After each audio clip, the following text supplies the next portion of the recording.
Les actions économiques que nous menons aujourd'hui ont pour finalité de libérer les territoires. Créer des territoires libérés. Alors libérés de quoi? Eh bien en fait je suis un ultralibéral. Je veux me libérer de l'influence ou de l'économie financière. Ce qui va décider des échanges de biens et de services et surtout des productions que l'on aura sur un territoire, ce ne sera pas directement les habitants du territoire, mais bien un marché avec une main que certains prétendent invisible et que moi je trouve de plus en plus visible, puisque le nombre de personnes qui l'agitent sont de plus en plus, d'un nombre de plus en plus restreint.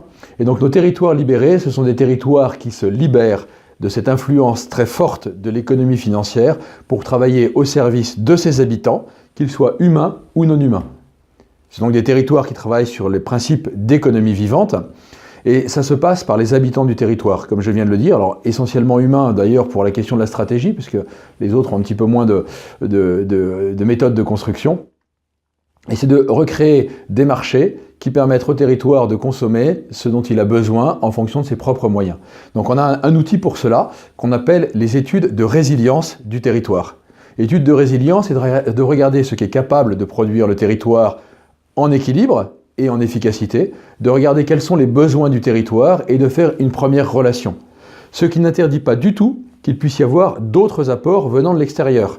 L'économie vivante n'est pas opposée à la mondialisation, n'est pas opposée à la finance, n'est pas opposée à l'industrie, elle essaye simplement de retrouver des équilibres, une harmonie dans la grande symphonie de l'humanité, dans la biodiversité.